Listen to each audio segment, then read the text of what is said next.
Perkenalkan, nama saya Deni Arya Putra dari absen 8. Perkenalkan, nama saya Deni absen 22. Perkenalkan, nama saya Nurul Kalista, absen 12. Di sini kami akan mempresentasikan teori ketiga.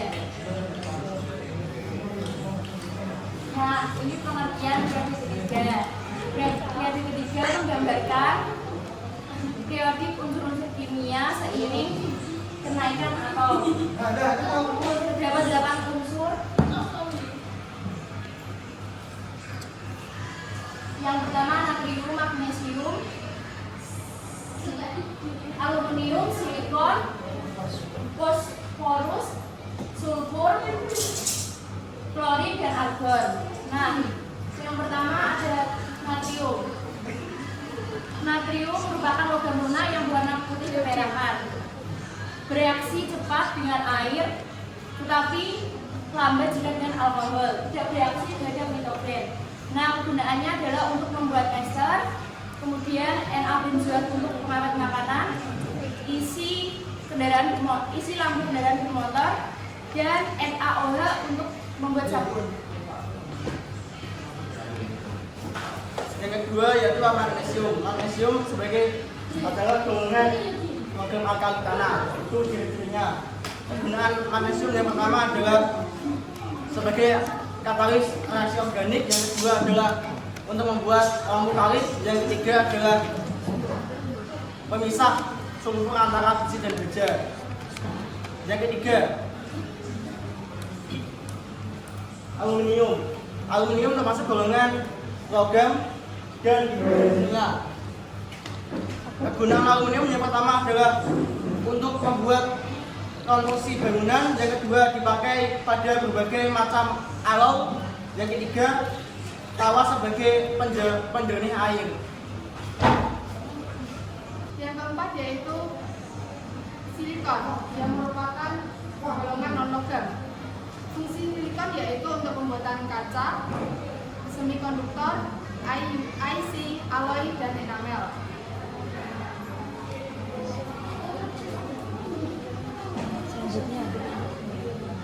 Selanjutnya adalah fosforus. Fosforus adalah sebuah unsur kimia yang berlambang P dan bernomor atom 15. Ini adalah ciri-ciri dari fosforus. Kegunaan fosforus ini untuk bahan tambahan odol dan deterjen, sebagai tambahan buatan pupuk, sebagai penguat tulang atau gigi. Catatan tambahan, fosforus dapat membentuk 3 ikatan kovalen menerima 3 elektron membentuk ion P3-.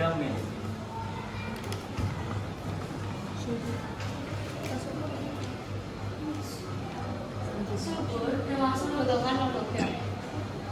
Sulfur berguna dipakai sebagai bahan dasar pembuatan sulfat.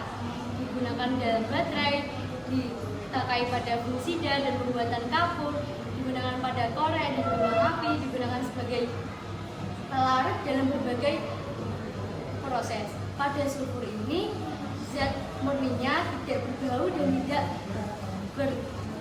tidak berasa.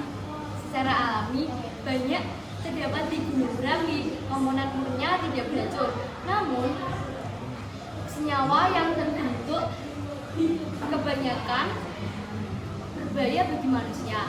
Senyawa sulfur yang utama adalah belerang dioksida dan belerang dioksida. Belerang dioksida berupa gas yang mudah larut dalam air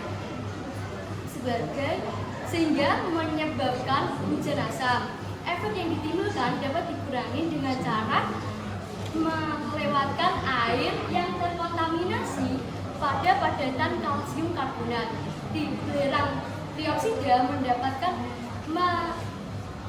sebagai bahan utama membuat asam sulfat. Belerang dioksida diperoleh dari oksidasi belerang dioksida yang katalis vanadium. Selanjutnya yaitu kalorin. Kalorin merupakan gas diasonik yang berwarna kehijauan. Gas ini merupakan gas yang beracun.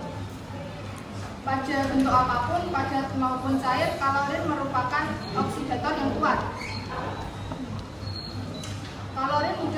bereaksi dengan unsur lain.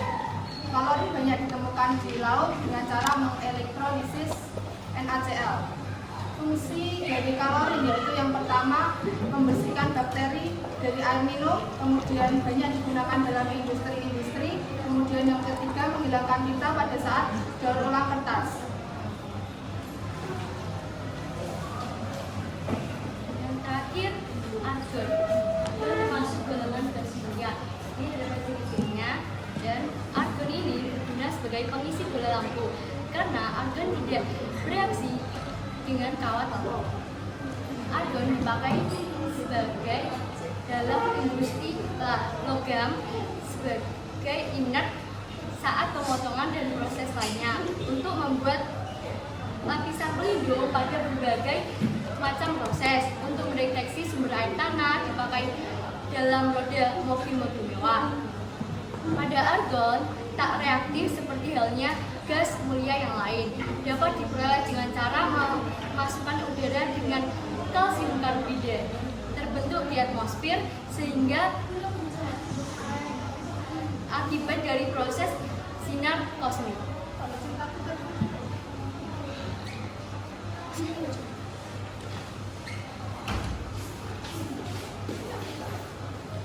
Sekian presentasi dari kelompok kami. Jika ada yang ditanyakan, silakan komen ya. Terima kasih. Wassalamualaikum warahmatullahi wabarakatuh.